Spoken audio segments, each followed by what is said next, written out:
អាជីវកម្មខ្នាតតូចភាគច្រើនគឺតែងតែខ្ជះខ្ជាយថវិការបស់ពួកគេទៅលើការទិញតួលេខដើម្បីនៅក្នុងការប្រអួតភ្នែកដូចជាចំនួន like share ជំនួសឲ្យការស្វែងរកលទ្ធផលនៃការលក់មួយពិតប្រាកដតែបើសិនជាយើងបកមកធ្វើទីផ្សារជាមួយនឹង micro influencer វិញគឺវាផ្លាស់ប្ដូរទៅលើការចំណាយនេះទាំងស្រុង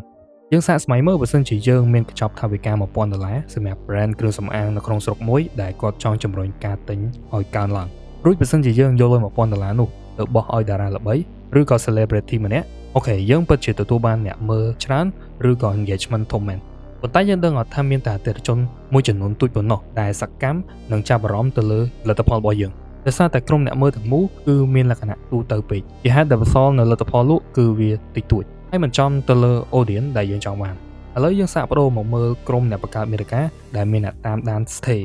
ឬក៏ follow ពី 5k ទៅ 30k ឡើងយើងដឹងថាពួកគាត់ពេលខ្លះមាន follow តិចក៏ដោយប៉ុន្តែ audience គឺស្មោះស្ម័គ្រជាមួយដែលយើងហៅថាជា micro creator បើសិនជាយើងយកកញ្ចប់ថវិកាចំនួន$1000នោះទៅដែរទៅបែងចែកឲ្យពួកគាត់ចំនួន5អ្នកផ្សេងគ្នាយើងអាចនឹងទទួលបានវីដេអូ6ដែលប្លែកៗរហូតដល់5វាអាចស្ថិតនៅក្នុង3 category ផ្សេងគ្នាដែលយើងបានផ្សព្វផ្សាយទៀតដោយសារតែក្រុមអតិថិជនទូចៗទាំងនេះគឺគាត់មានទំនុកចិត្តនិងគាំទ្រយ៉ាងជ្រាលជ្រៅទៅលើការណែនាំរបស់ creator ដែលគាត់មើលជាយូរមកហើយចឹងទំនុកចិត្តគឺវាសំខាន់ដែលវាអាចជួយបំលែងអ្នកទស្សនាទៅជាអតិថិជនពិតប្រាកដបានករណីបែបនេះក៏វាអាចបង្កើនការលក់របស់យើងច្រើនជាងមុនដែរដូច្នេះបើសិនជាយើងក៏លេចទៅមើលកញ្ចប់ថវិកាគ្រឿងសម្អាង$1000នោះឡើងវិញវាអាចនឹងនាំមកនៅការបញ្ជាទិញទៅលើផលិតផលទាំងនោះហើយម្ចាស់ brand គឺគាត់អាចយកវាទៅវាស់វិញបានចឹងដើម្បីស្វែងរកនិងសហការជាមួយនឹង micro creator ទាំងអស់ពួកយើងលើកទឹកចិត្តឲ្យចូលទៅកាន់ platform របស់យើងដែលមានឈ្មោះថាinfludo.com